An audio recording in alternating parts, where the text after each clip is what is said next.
I guess this week is just weird stuff going on in the world of Tech Bros week, because on Monday, we talked about whether or not Elon Musk was involved in making Dogecoin into a pyramid scheme, and today we're going to talk about the fact that a bunch of employees in Google may have been involved in a legitimate cult?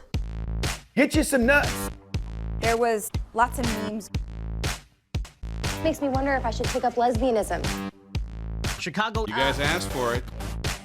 What's up, my fellow small business supporters? I'm Savvy, and welcome back to Savvy Writes Books, the channel where we talk about books and business. This week is all about the business. If you're new here, please don't forget to subscribe, because every Friday at 11 a.m. Central, and often other times throughout the week, I put out new videos all about books and business, and you won't want to miss those. But if you want to join me live on the live stream every single day of the week, you can subscribe to my second channel, Your Morning Guru, linked in the description below, where every morning I stream live with my friend where we follow a bunch of business gurus and live their lives and things like that. Now, as you guys know, we are in the midst of June. June is Pride Month, where we support the LGBTQ community. And I love that this month I've been getting sponsors from legitimate LGBTQ-owned companies that actually support this community and its cause.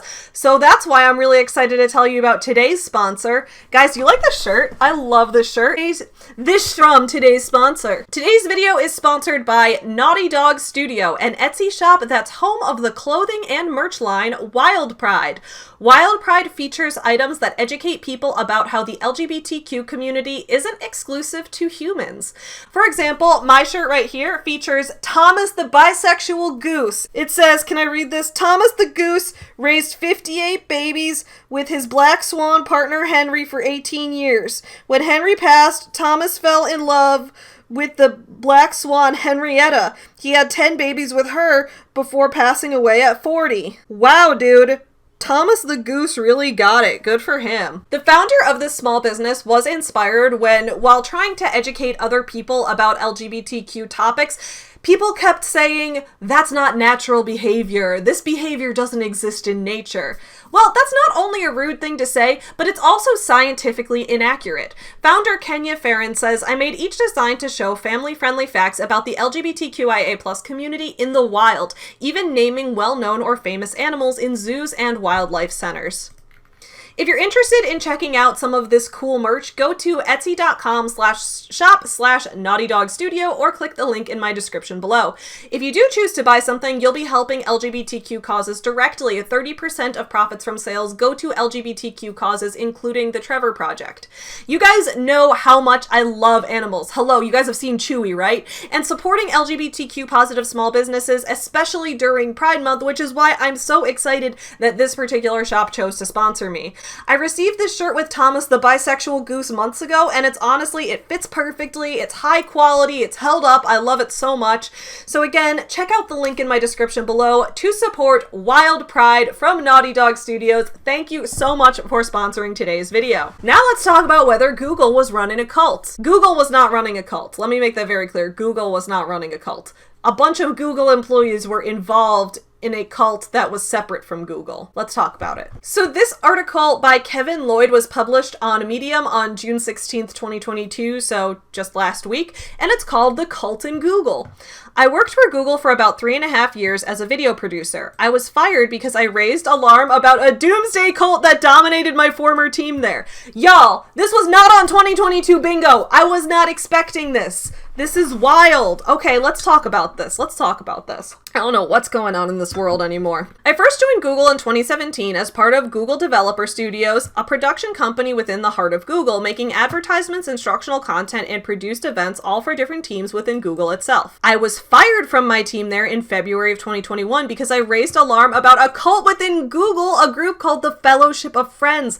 The group is well documented. There are allegations of child abuse, human trafficking, forced ending of pregnancy, and SA within the group, which has some 1,500 members worldwide and makes frequent prophecies of an imminent apocalypse. This is like a textbook cult. You know how sometimes in videos I'm like, is this company treading too close to cult territory? Is there a little too much control of people's lives? And then you get something like this where a whole team of people in Google was involved in like a textbook cult.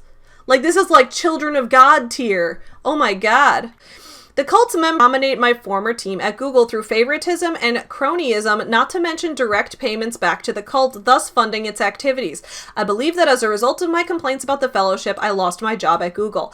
I have filed a lawsuit and my story is out today in the New York Times, but I want to tell the story in my own words, so here it goes. Now, I'm about to read this story from this employee, but I want to give as a disclaimer, of course, everything I'm reading is alleged. I am just repeating this person's words. I am sharing with you the story that they are choosing to tell and giving my commentary on it.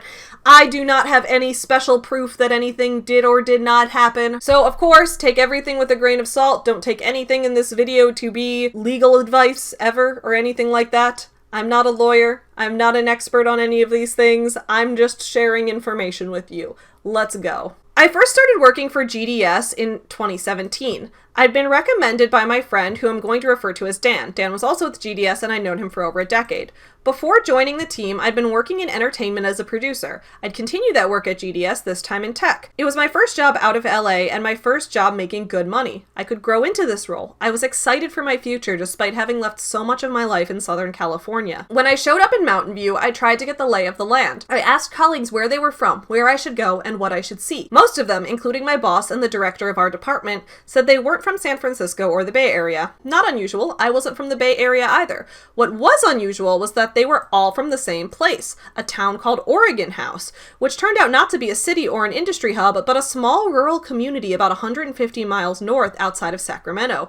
For a time, it seemed like half of my colleagues were from this very small place in the California foothills, hours away from where we worked. As I made friends at work, we started to talk about this. My colleagues also noticed how prevalent Oregon House was. Cronyism and nepotism is not uncommon, especially in my line of work, but it was unusual on this scale. At least 12 people in of the 25 or so I had met, all from this small town, all of whom knew each other beforehand and had close relationships. On this channel, I love to do the whole Jack Black from School of Rock Lil Nepotiz thing, right? Because a lot of times you do see nepotism in a certain way being how people get ahead. And I don't just mean in terms of like being related to someone. Sometimes people call it networking, right? And I'm not saying that networking is wrong. In fact, in my book, Savvy Business Owner, I talked a lot about how beneficial networking can be and how much I love it.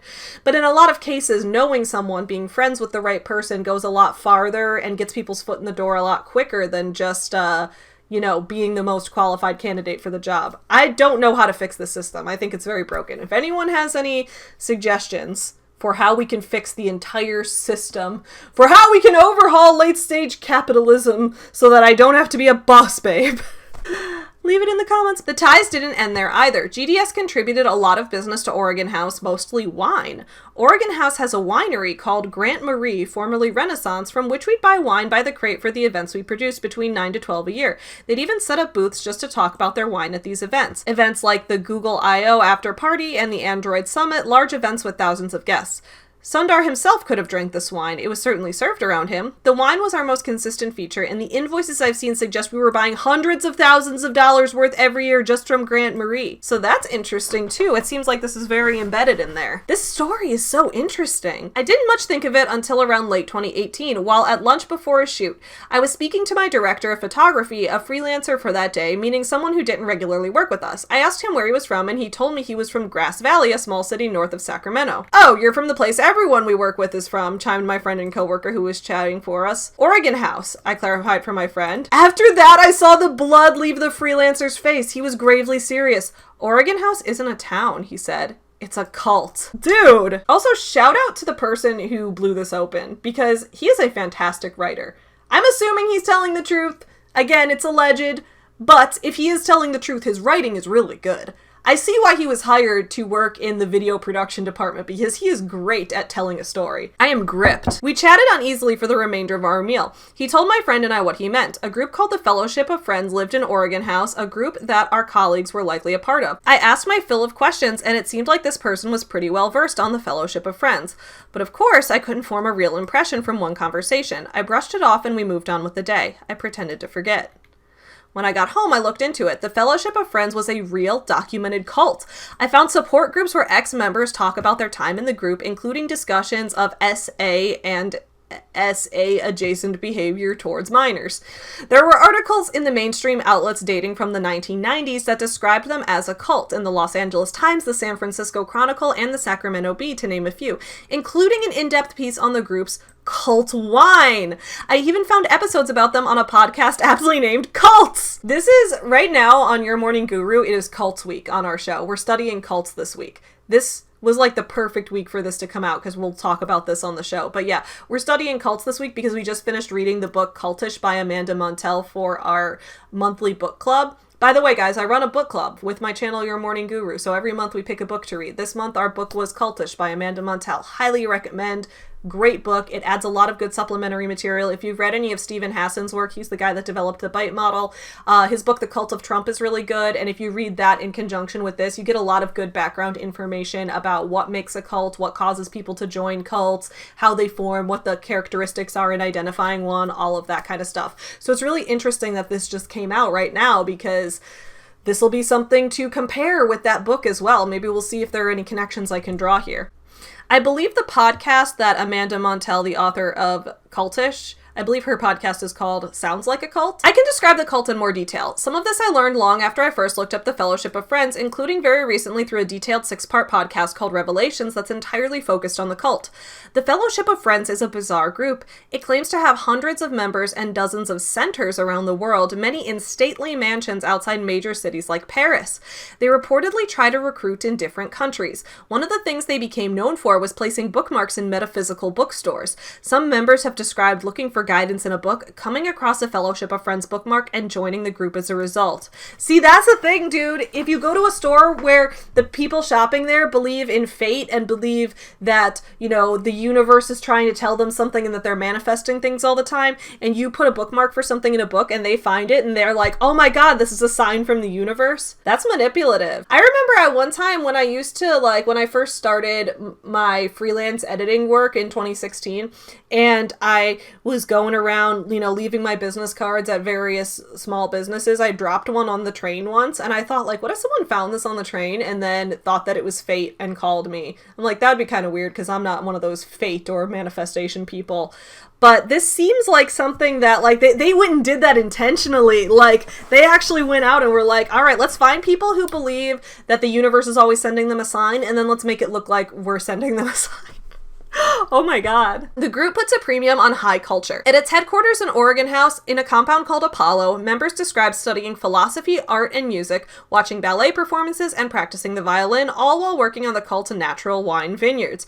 Members describe paying at least 10% of any earnings to the cult as a tithe, with the group receiving millions every year as a result. Its leader, Robert Earl Burton, reportedly goes on lavish shopping sprees all over the world using members' tithe money, buying European paintings, Ming Dynasty furniture, expensive clothing, and exotic animals like white camels and peacocks. This is like stereotypical supervillain shit. Like, he's got the animals around him and all the, like, is he gonna, like, spin in his chair with his wine? This has to be a movie. Someone make this into a movie, please. I'll do it if someone will fund it for me. The compound named Apollo has been referenced as an ark, and cult members believe that when the world ends, they will help rebuild a new one. The culture and fine wine hid their other activities, though. Robert Earl Burton has reportedly SA'd dozens of members. That is, whew, that got dark real quick. Members have described him indoctrinating minors with the idea that they should allow him to do those type of things to them, and also SAing male followers, including minors, and describing at least one love fest where he tried to have,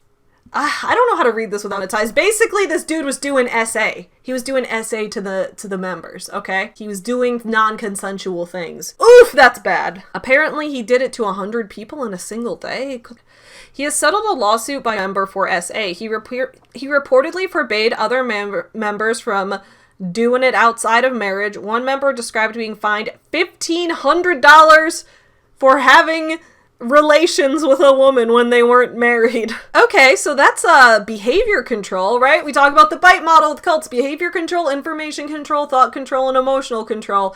If someone fines you money for having relations with someone outside of marriage, that's behavior control. They're telling you what you can and can't do in your personal life or else you face consequences. That's behavior control. Here's another instance of really disgusting behavior control. I've seen statements alleging that women were forced to end their pregnancies because it, quote, wasn't time for children to be on the ark. This is like the most obvious, like, blatant in your face cult shit I've ever seen. Same-sex relationships were reportedly forbidden, except for the leaders, of course, and same-sex couples were forced to break up. Men from across the world were reportedly flown into the country on religious visas to visit the compound before learning that those kind of favors, those kind of relational favors, were an expected part of their say. So a little bit of human trafficking in there, good lord. The Fellowship of Friends is also seemingly a patriarchal, Anglo-centric, Europhilic group. Women were disparaged and subservient to male members. Robert Earl Burton taught that women were less spiritual beings than men, and there's only one woman among the 81 angels who look over the group, Queen Elizabeth.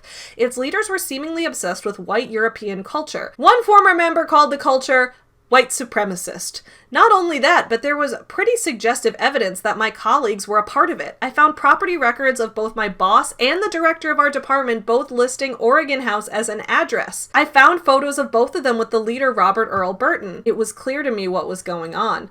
I was devastated and furious. I'd been unknowingly supporting a cult, a group with well-documented history of SAing its youngest members, and I'd moved nearly 400 miles away to do so.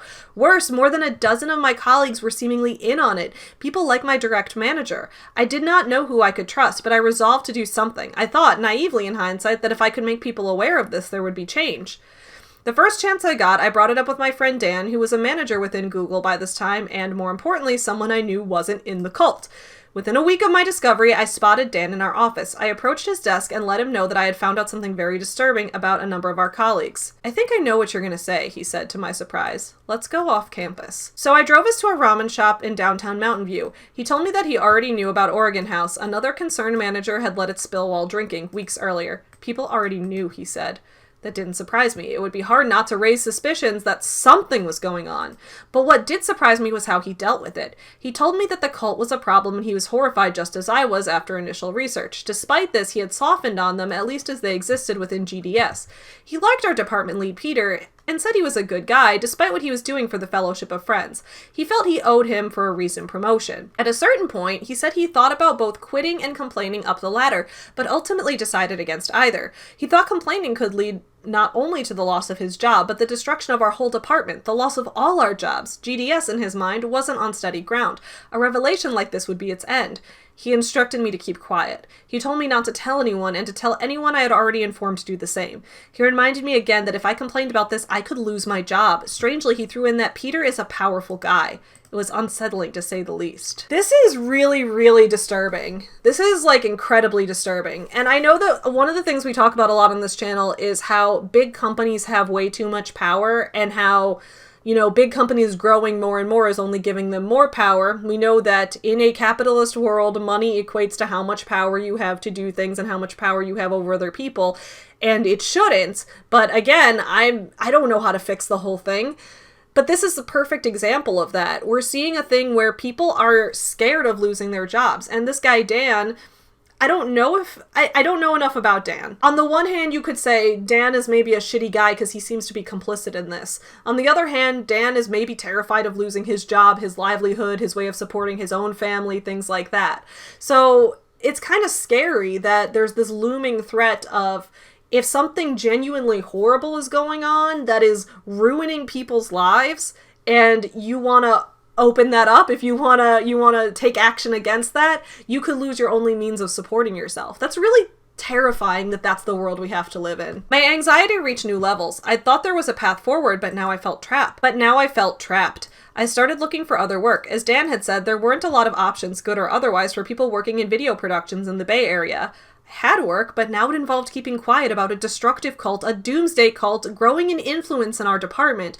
I heard of new members regularly being added, and I saw how existing members excelled, further boosting the status of Fellowship of Friends within our department. Conversely, it seemed Fellowship members who were on the outs with the group were made to leave. Seemingly, where you stood with the Fellowship of Friends very much related to where you stood with GDS. It's kind of sounding here like people were trying to recruit others into the cult, and if you didn't want to be part of the cult, maybe your job was at risk. That's kind of what it's sounding like. Again, this is all alleged. Still, I did as Dan said for longer than I'd like to admit. I cautioned my peers not to talk about the cult at lunch in the studio at work. I tried to put distance between myself and the problem. I engaged less with Fellowship of Friends members. I avoided work social functions where I wouldn't be noticed. One night it got the better of me. I went to the emergency room thinking I was having a heart attack. I was 31. They said it was nerves, a panic attack, the first of my life. The consulting physician asked me if there was any stress in my life. All I could say was, work. I knew I had to do something. I went back to Dan, but his line was clearer now, more rehearsed. At his home, over a drink, he cut me off the moment I raised the cult as a concern. Dude, do you think Dan's got recruited into the cult? Do you think Dan got recruited into the cult? We're gonna find out. He told me to drop it, and I did for that day. I felt defeated. Weeks later, I steeled myself and tried again more forcefully. I wouldn't back down this time. It was an explosive argument, the first and only I had with my friend Dan, and the last time I'd be alone in a room with him. I begged him to go to HR. I pleaded with him to help me do something. He had access. I did not. I was a TVC, which stands for Temps, Vendors, and Contractors, a designation within Google for workers who aren't full-time employees and are hired by third-party companies, not by Google itself. We do the same work as full-time Google employees. I worked right alongside them, but we don't have the same corporate benefits. That's a whole can of worms to unpack, too. If I went to my HR department, they'd have no power over Google. In fact, they were entirely beholden to Google. They had disregarded colleagues who had complained about more clear-cut issues like a drunken, unruly manager. Why are you telling me this? They'd ask. Don't tell me this. I left Dan's that night knowing I need to figure this out on my own. Then COVID happened. Suddenly, a dangerous cult seemed like less of a priority. I was allowed to work from home even if I moved to a different state. The problem grew distant, and I was finding a semblance of peace. I didn't have to see my old manager, the director of our department, or even Dan. My work went well. I received only positive reviews, 0 complaints, and my client was looking to bring me on as a genuine full-time employee of Google. Besides that, I was up for a promotion. Things felt better. Then, without warning or reason, I was fired. The person who actually gave me the decision didn't know why they were doing it. They said they had no involvement in the decision. They asked me if I knew why I was being fired. I said, I assume you would know, right? They didn't. A funny detail, the raise for that promotion I was given was processed after I was fired, so I received 2 last checks at the higher rate, fired and promoted at the same time. Even though Dan was not in my chain of supervisors, I'm convinced he helped to orchestrate my termination. I believe he saw me as an existential threat to him, his colleagues, and their jobs. The purported reasoning for my termination was an email I had sent requesting the retention of an editor, which was a completely normal business issue. In retrospect, it looks like Dan was looking for a pretext to shuffle me off for some time before that. In the middle of a pandemic, in a new state, I was unemployed. Fired for the first time in my professional career. I had recently joined the Alphabet Workers Union, the union of now almost 1,000 workers across all Alphabet companies, including Google. I told them my story, and they advised that I get a lawyer. 15 months later, and this is where I am. The lawsuit is pending, I'm still unemployed, and I see no change in the cult that essentially runs an entire department within Google. Still, I'm optimistic. I was not the first or last person to complain. I know of at least 4 former colleagues who've also spoken out about this. None of those complaints have thus far been taken seriously, likely because they are coming from TVCs like me. I have heard that agitation against the cult is increasing. Google knows about this problem. Managers know full well that a destructive cult, a group credibly alleged to be involved in the SA of possibly hundreds of followers, including children, has significant influence over an important team within the company. Yet they turn a blind eye, ignoring their own workers who have spoken out. I'm doing my best to hold them accountable. Wow. Wow. Let's look at some of the comments on this, some of the reactions, and what has happened within the days since. This person says, I worked for Intel for a while, and they have the same system with TVC and regular employees. I hate the social climate it produced as a regular employee, if that matters. I think the system should not exist. Good luck. Though do move on. I'm sure there are many great companies out there with a healthy atmosphere. And I think this person brings up a really great point about the way that often contract employees versus full-time employees are treated and what the differences are there. And, you know, part of me wonders if maybe past a certain size, your company should not be allowed to have contract employees anymore. I don't know if that would be a solution because, you know, any change in the way that businesses are run could potentially have positive or negative impacts. I know that, as you guys know, I own a very, very small business. I have only ever hired contract employees, so I'm not against hiring people on contract work, but I start to wonder if when you get a company at the size of Google, which has X number of employees, X amount of yearly revenue, if maybe at that point you shouldn't be allowed to, because if your company is controlling that much of the market, maybe you should be required to hire it. I don't know. I could be wrong. That could lead to fewer people having jobs. So there's going to be positives and negatives with everything, but I think that that's definitely an important conversation that does need to be had coming out of this. This person says, unreal, tech increasingly seems to be an incubator for cults. I'd say that that's just true of big business in general. And not just business, there's a lot of things that tend to become incubators for cults. Again, that was one reason I was so interested in discussing this book, Cultish, by Amanda Montell, as I've talked about. It talks a lot about how cults are a spectrum, right? Whether something is a cult or not a cult is not like this hard line. And this is what I talked about in my recent Teal Swan video as well. That if something is a cult, it's not, this is 100% a cult and this is 100% not a cult. Sure, there are some things that are going to fall on either end of those spectrums, but there are also going to be things in the middle where you can talk about, okay, a group like Scientology and a group like CrossFit both have specialized language and both use some of the same emotional tactics to get people to stay. But the stakes and the scope of the consequences for those are going to be wildly different. Whether something is or is not a cult, there are a lot of factors that go into that. I think it's true that a lot of places is very easy to have a breeding ground for cults, especially when you have this world where we want more connection with each other. I can see it. So let's take a look at this article from the Seattle Times, How a Religious Sect Landed Google in a Lawsuit. I'm very curious what this has to say. I want to learn a little more about the lawsuit going on with Google. So it gives background information about the cult here, similar to what we got in the Medium article. Even in Google's freewheeling office culture, which encourages employees to speak their minds and pursue their own projects, the fellowship's presence in the business unit was unusual. As many as 12 fellowship members and close relatives worked for the Google Developer Studio, or GDS, which produces videos showcasing the company's technologies, according to a lawsuit filed by Kevin Lloyd, a 34-year-old former Google video producer. The suit, which Lloyd filed in August in California Superior Court, accuses Google and ASG of violating a California employment law that protects workers against discrimination. It is in the discovery stage.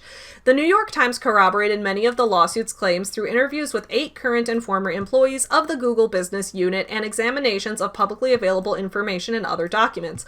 These included a membership roster for the Fellowship of Friends, Google spreadsheets detailing event budgets, and photos taken at these events. We have long-standing employee and supplier policies in place to prevent discrimination and conflicts of interest, and we take those seriously. A Google spokesperson, Courtney Mancini, said in a statement, "It is against the law to ask for the religious affiliations of those who work for us or for our suppliers, but we'll of course thoroughly look into these allegations for any irregularities or improper contracting procedures. If we find evidence of policy violations, we will take action."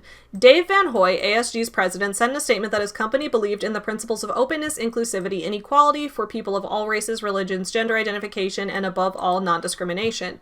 "We continue to deny the plaintiff's baseless allegations and expect to vindicate ourselves in court soon," he added. So I think this is interesting. So it looks like I couldn't find the documents of the lawsuit filing itself. I'm hoping I can find that later on, but it looks like since I couldn't find that, it looks like maybe he's suing Google for, is it wrongful termination, for discrimination in being terminated? Part of what they're saying is, okay, but this cult is actually just a sect of religion. People talk about what makes something a religion versus a cult. In this case, you could say, okay, well, we can point to this group doing some clearly illegal activity, human trafficking, SA, doing things to minors, things like that we just talked about that are horrifying things.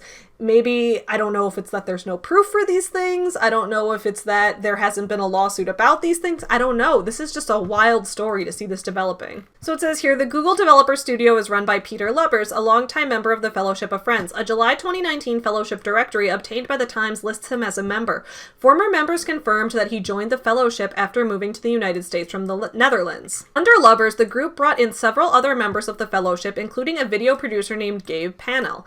A 2015 photo posted to the internet by Pannell's father shows Lubbers and Pannell with Burton, who is known as the teacher or our beloved teacher within the fellowship. A caption on the photo, which was also recently deleted, calls Pannell a new student.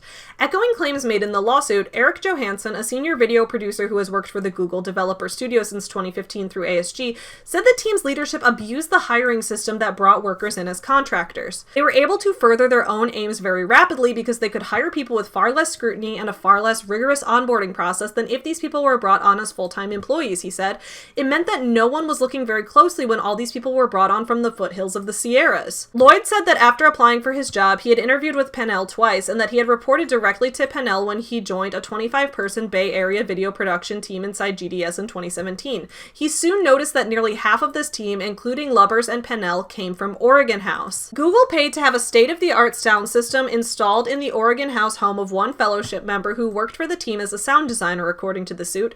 Lubbers disputed this claim in a phone interview, saying the equipment was old and would have been thrown out if the team had not sent it to the home. My personal religious beliefs are a deeply held private matter, Lubbers said. In all my years in tech, they have never played a role in hiring. I've always performed my role by bringing in the right talent for the situation, bringing in the right vendors for the jobs.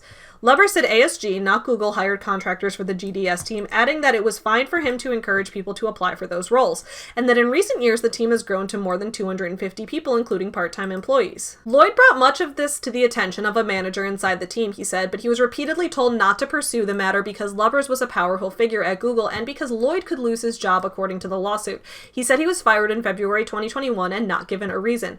Google, Lubbers, and Pennell said he had been fired for performance issues. Jones, Lloyd's lawyer, argued that Google's relationship with ASG allowed members of the fellowship to join the company without being properly vetted. This is one of the methods fellowship used in the Kelly case, she said. They can get through the door without the normal scrutiny. Lloyd is seeking damages for wrongful termination, retaliation, failure to prevent discrimination, and the intentional infliction of emotional distress. But he said he worries that by doing so much business with its members, Google fed money into the fellowship of friends.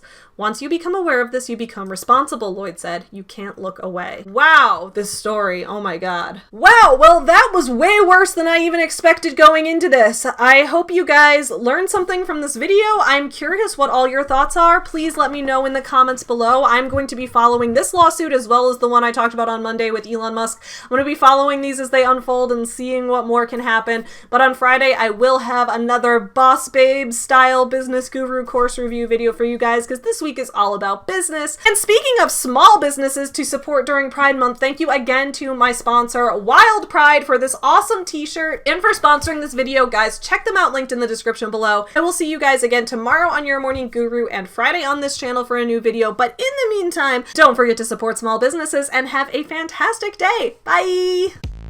Get you some nuts. There was lots of memes. Makes me wonder if I should take up lesbianism. Chicago. You guys asked for it.